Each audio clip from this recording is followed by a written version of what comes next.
Hello everybody, my name is Takriva and welcome back to Sid Meier's Civilization 5 Brave New World. We're playing as Brazil and we have 5 turns left for masonry, which allows us to get marble and the pyramids. And for now we need to build something in Rio de Janeiro. Around turn 60 or 70 is usually when you would expect the AI to get their first wonder, and to go for the culture victory we might need to get a lot of faith going. So it might be a good idea to go for Stonehenge, or we could build a settler in only 10 turns, and more culture, more expansion would be good because our free settler will still be 18 turns away. On the other hand, it would only be 5 turns if we already had this culture social policy. So what we're gonna do now is we're actually going to try and get Stonehenge out in Rio. By the time it's done, the city has also grown to size 6. So that's and wow, on turn 47 they get the Great Library. One of the AI has just gone straight for it and not looked back at all. Okay, we're going to wait another turn, get our warrior a bit healed up, and with this warrior we'll check out to the northwest of us. Mostly the west. Northwest, we'll put our scout will come home, heal up, and then start exploring some more over there. And as you might notice, I've turned down the music because, well, I'm afraid of getting a content ID match on the music, and it already has happened for me on a SimCity video, and which is why part 8 had suddenly disappeared. But it's something you have to live with as a YouTuber, and I'm not sure if I'm allowed to, well, if they would allow me to keep it going, and I just didn't want to take the risk at this point of just starting the channel and would already be out of good standing with YouTube. That would be bad. And for some reason Rio de Janeiro has decided to start to change production focus to more production, and as we can see, our warrior has just defeated the barbarian warrior. The barbarian warrior has like 1 hit point left, I think. But if we were to attack, we would instantly be attacked out of the encampment. So we're just gonna pause there and let's scout. And in the meantime, I'm gonna put my wireless headset L connected to the computer so it actually gets power because it's almost empty. So while I'm saying this, I cannot hear the game, which is kind of strange for me at least. But our scout, we see another warrior, so there might be a camp over here, but we'll move on towards our own territory so we can heal up pretty fast. Okay, apparently you would not be even able to hear the beeps because it's only inner ear for my headset. So we're just going to skip through the next turn. Well,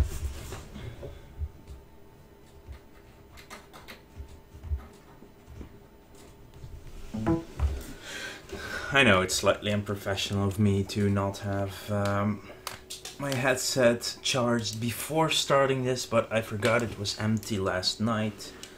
So, yeah. I believe it's working again, and here we see the people with the pointiest sticks. This is basically an accumulation of military power, and we're the weakest of everyone in the world, with the strongest being 171 already. That's double of what they have here, what William has. William is the closest to us. So keep getting that. And we'll look quickly. 22 hit points means it would take 4 turns to heal in our border, and also 4 turns to heal if we would stick it in the city. Inside your own borders it's 20 per turn healing for units, outside is 10, and in a city it's 25. So if you would be between 25 and 40, you would be 3 turns in the city, 4 turns only in your border. But Of course, it depends what you want to do after that. And for some reason that warrior decided to attack me, or that brute, so I'm going to put you on fortify and explore further. And we find a warrior of Greeth and another barbarian encampment. So we've done masonry. We could go and pick up marble now. And let's see where we want to research. Ah yes, we definitely want to get the Parthenon after our after the Stonehenge is done. And now, because of the changes to because we removed the jungle, it seems to have taken more. Yeah, it seems to have switched between some of the areas. So now the city of Rio will grow in 10 turns instead of, like, what was it, 39 when we looked 2 turns ago. So it goes up a bit, and it does hamper the amount of production going into Stonehenge, but there's not a lot we can do about that for now. We could build the pyramids in Sao Paulo, which would give us some extra bonus here. We could also build the mausoleum of Halicarnassus, which gives us good amounts of gold because of the marble and the stone later on.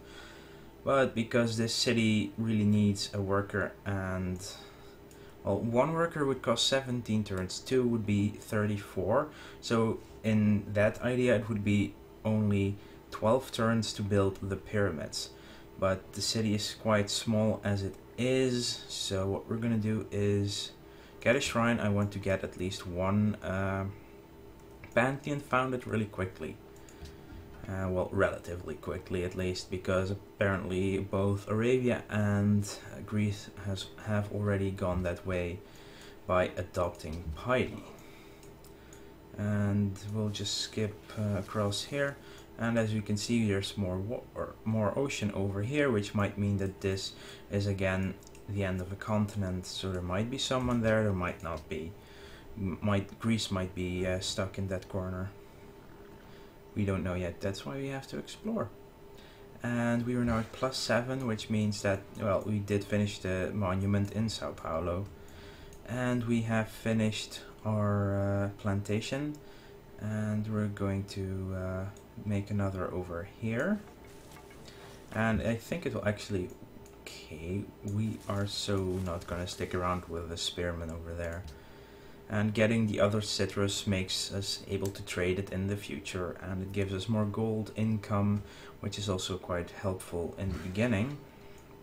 So now plantation, it would remove 1 food because of the jungle here, but it would give us and because it's not because it's a plains and not a grassland, but it will give us more production and gold, which is enough. It's a good trade-off for now. It's 2 instead of 1. So, and when we look further, we see, you know, cities are just growing, and there's just not a lot to say about the game at this stage, because not a lot can happen. But we will have our settler in 5 turns now, so that's good. And our scout is ready to explore again, because he's healed up to full. And let's see, you go left. Oh, there are so many barbarians here. I might have to buy... I will buy a spearman to try and clear out some more barbarians in our neighborhood, because there are way too many that I'm comfortable with. And let's see.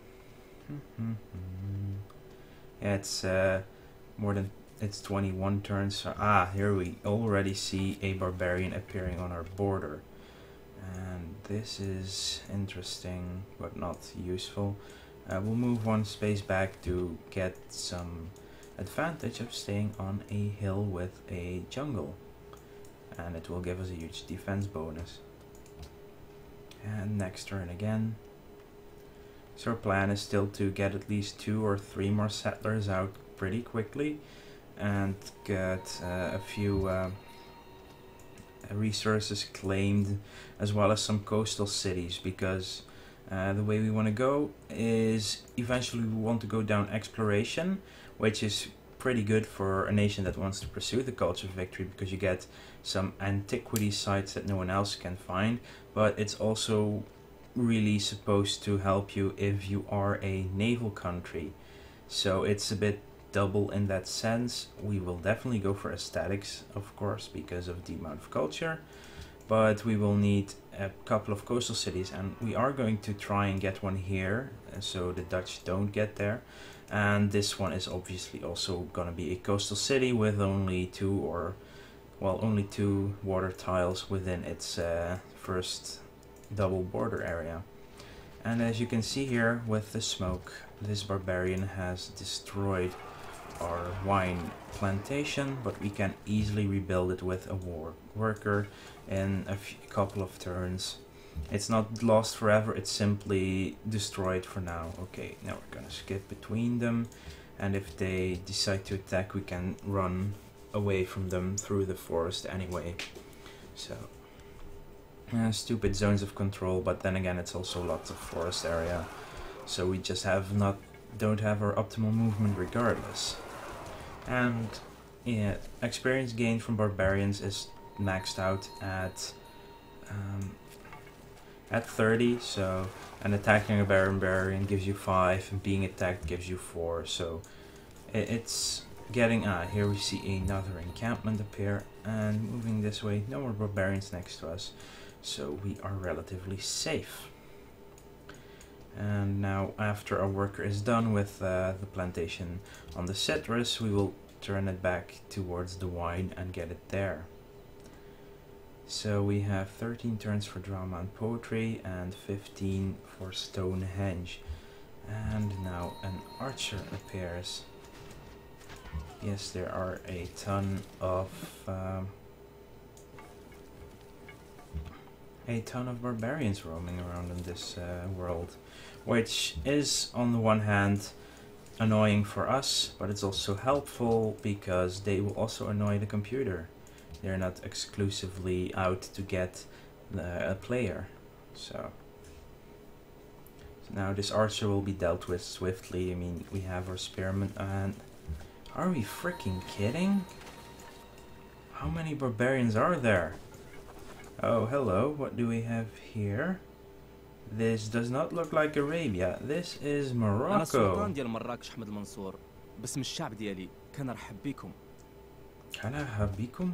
Okay, but sure. And here we have Greece. So Morocco and Greece are relatively close to each other, which is kind of interesting as well. Okay, so our archer here is going to be annoying, and we're going to put our spearman next to it. The warrior or brute on the other side is not that important. Okay, pick up the free settler, and it's a decent spot for it to start. I mean, we could have had it. Well, it could spawn next to anyone. At least it can still walk, but it could have spawned next to our archer, and that would be sucky. So Sao Paulo is growing pretty fast, and we are going to rush the pyramids there as well. It's a little bit of free culture, but I believe when we do go down aesthetics, we get... So there are somewhere bonuses. See here, flourishing of the arts, you get culture bonus if you have a world wonder in the city, and getting a very early one like this will make Sao Paulo a culture house as well once we get that far into aesthetics. And there are also other ways of getting that monuments will start to produce more, not monuments, wonders will start to produce more culture because they well, are being that nice to us. Okay, so, and damn, we've just popped this barbarian encampment, but this might be on an island or the other continent even, so I'm not worried about them at all.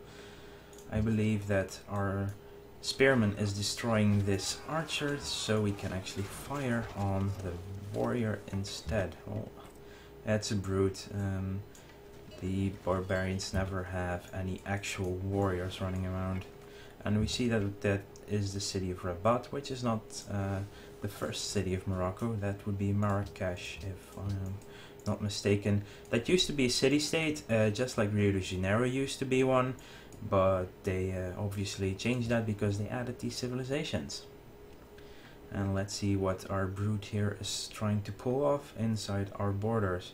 It might go for the mine, and it actually does, which means that there's a high possibility it will try and destroy it. Now, we want to get rid of these campments, and we're going to do save this. Yes, this will be safe.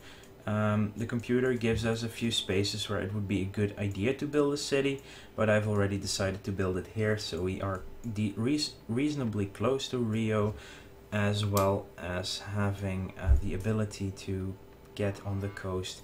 And there are just so many resources available. If we expand from this specific spot, we will eventually be able to get to these stones as well, and to this deer. So a city, the total city size that you can have is 3 deep away from the city. That's the amount of tiles that can be worked by one city. And having them reasonably close gives you some advantages, because basically if you are quite close to your own cities constantly, it not only looks better on the map, but it also means that it's easier to defend against your opponent. And as you can see, no one else has gone for any more pantheons, so I think there are 6 in the world now. And we just, once we get Stonehenge, it means that we will surpass a few of these others that are trying to get a religion out, so we can actually get a religion ourselves before some of the others, before they're all gone. And 6 religions on a maximum of 13 civilizations means that some civilizations will have to convert to other religions. And the earlier you can do your own... What is this? Oh, this is one of the new units, and it's simply a ranged unit of the barbarians. It's a barbarian only unit, just like the brute. Let's see, ancient era hand axe. The barbarian's replacement of the chariot archer. Stronger than an archer, but limited by its 1 hex range. So it's a ranged combat unit, but it can only fire 1 hex. And there are a lot of archers usually in a barbarian. The barbarians usually have a lot of archers, and I'm not sure if they will not have them anymore because of the hand axe, but it's going to at least be different. Okay, now we try to destroy this. Okay, this is going to be an easy one. And we just finished the plantation as well, so we're going to repair our wine as well as build our new city, which is named Salvador. And now we have a third city actually. And we see here Damascus appears, so it might be very likely that Arabia is over here in the fog of war. Now, the first building we want to build is a monument or a warrior for defense, and with the amount of barbarians, I'm going to go with a warrior just in case. And now that we've actually discovered some different cities, we can... Oh, that's the mark of Morocco. It's that 5-point star. So, and for us as Brazil, it's this one over here, the Christian cross with an S through it, it looks like. I'm not sure what it exactly means, but we might have to discover that for ourselves outside of the game. And as you can see, our happiness has fallen again, but that's it will be fixed very shortly when we actually get our wine back. So we are going to heal him up so we can defeat those barbarians. And here's the capital of Morocco, Marrakesh. And the worker, you will move here. Spearman is at 40, so it doesn't matter if you move him back or not into the city. It will heal in 3 turns regardless. And yeah, it's looking very good. So we're not being bothered by the enemy that much yet, but it does help that we're on a large map.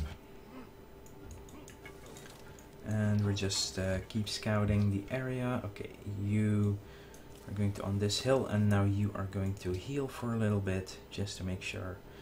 But even though we are close to other borders, we're now leaving them again, so there might be more brutes running around again. That was not something we want to encounter without full health. Now Morocco seems to be in a decent position. It doesn't have a lot of desert directly in its city radius. It has floodplains, which are most beneficial to have a farm on, and it has here a sheep.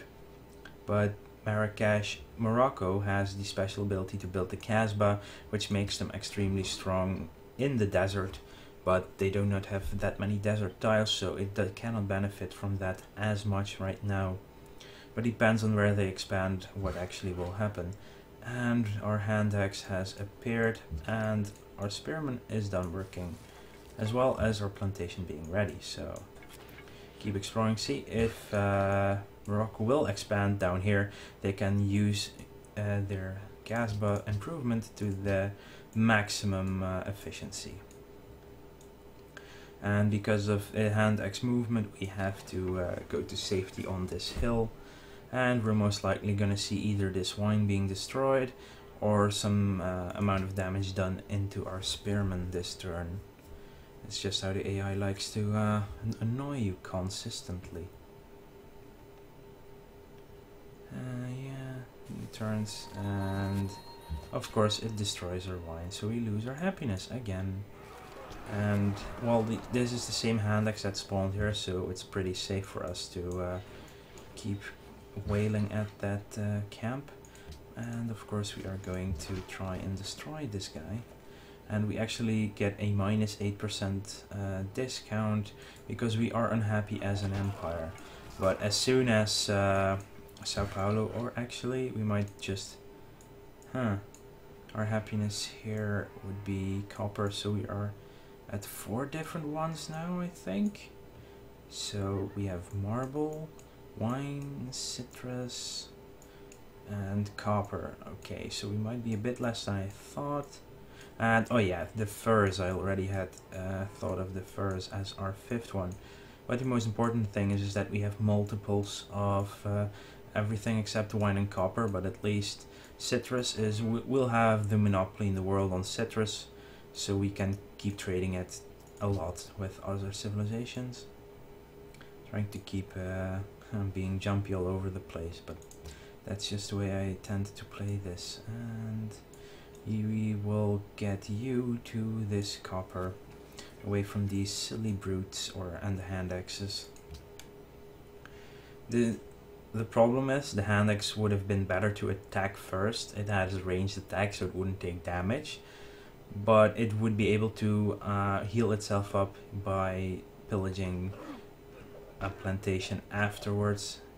But that might be the barbarian AI. Life with the dull bits cut out. Thank you, Mr. Hitchcock. And now we can go for the Parthenon as well, which is one we do want. He who knows others is wise. He who knows himself is enlightened. And we have reached the classical era. And that should unlock some more stuff. And we have also got enough faith to get our first Pantheon.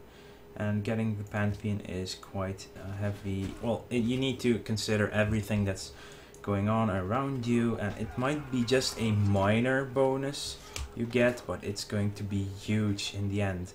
And because we are playing Brazil, we have lots of plantations, we're either going to use the jungle to our advantage, or we are going to use the plantations to our advantage, and one of the two will probably be taken, as we usually see.